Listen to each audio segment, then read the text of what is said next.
Hello అండి, అందరికీ welcome back to my YouTube channel. ఇవాళ అయితే కార్తీక పౌర్ణమి కదా. సో కార్తీక పౌర్ణమి రోజున అసలు 365 ఒత్తులు ఎందుకు వెలిగిస్తారు అనేది మనం ఈ వీడియోలో మాట్లాడుకుందాము.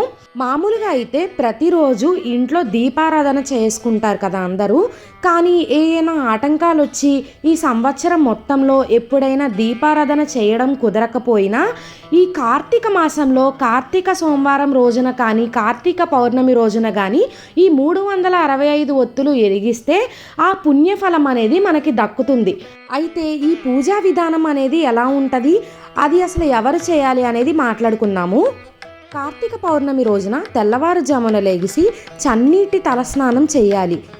స్నానం అయిన తర్వాత దేవుడి దగ్గర ప్రసాదం పెట్టడానికి చలివిడి వడపప్పు రెడీ చేసుకోవాలన్నమాట. అసలు ఈ ఒత్తులు శివాలయంలో వెలిగిస్తారు. ఎవరికైనా గుడికి వెళ్ళడం కుదరకపోతే ఇంట్లోనే తులసి కోట ముందు వెలిగించుకుంటారు.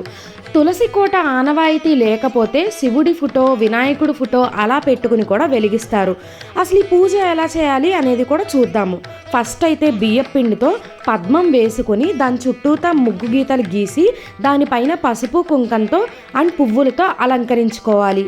అలా అలంకరించుకున్న తర్వాత గౌరీదేవిని ఒక తమలపాకులో పెట్టి దాన్ని ఆ పద్మంలో ప్రతిష్ఠించాలి. ఆ తరువాత మట్టి ప్రమిదలలో దీపారాధన చేయాలి అండ్ తాంబూలం కూడా పెట్టాలి. ఇప్పుడు ఆచమనం చేసి ఆ ప్రమిదలకి గౌరీదేవికి పూజ చేయాలి.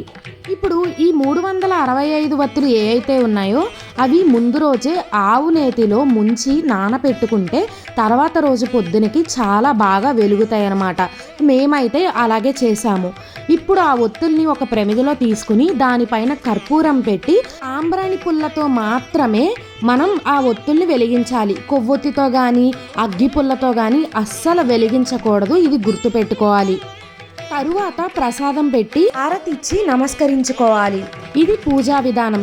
ఒకవేళ మనం ఈ పూజా విధానం గుళ్ళో చేసుకుంటే అక్కడ పంతులు గారులే మనతో చేపిస్తారు.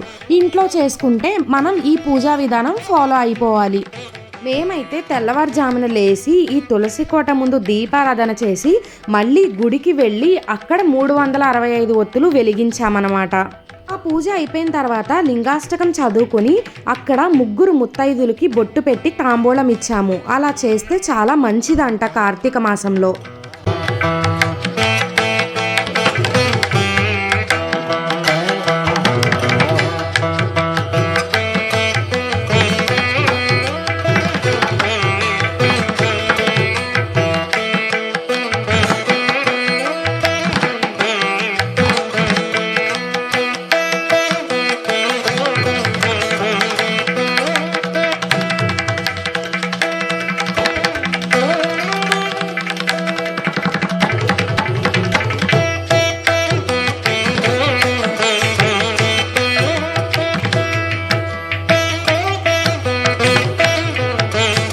మాసంలో ఉసిరి దీపం పెడితే చాలా మంచిదంట.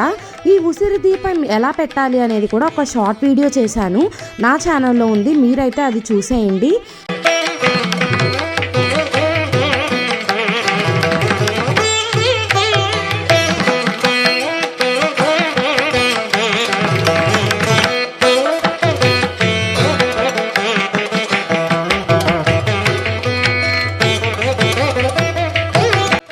పూజ అయిపోయిన తర్వాత మేమైతే శివుడి దర్శనంకి వెళ్ళాము. చూశారు కదా, రష్ అయితే టెంపుల్లో చాలా ఉంది. బట్ మేము ఎక్స్పెక్ట్ చేసిన దానికంటే పర్వాలేదన్నమాట. మేమైతే ఇంకా ఫుల్ రష్ ఉంటుంది అనుకున్నాము. సో ఇలా మేము వెళ్ళేసరికి చాలామంది దీపారాధన చేసుకుని రిటర్న్ కూడా అయిపోతున్నారు.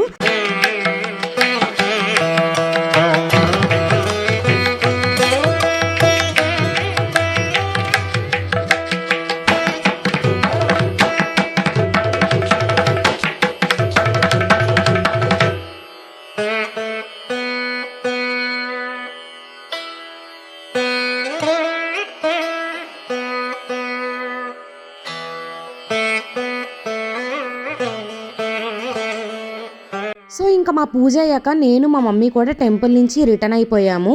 ఇవన్నమాట ఇవాల్టి కార్తీక పౌర్ణమి విశేషాలు అండ్ కబుర్లు. ఇంకా ఇలాంటి కబుర్లు చాలా చాలా చెప్పుకుందాము. అంతవరకు ప్లీజ్ నా ఛానల్ని లైక్ చేయండి, షేర్ చేయండి అండ్ సబ్స్క్రైబ్ చేసుకోవడం మాత్రం అస్సలు మర్చిపోవద్దు. ప్లీజ్ సబ్స్క్రైబ్ టు సౌకి కబుర్లు. మళ్ళీ కలుద్దాం. Bye bye.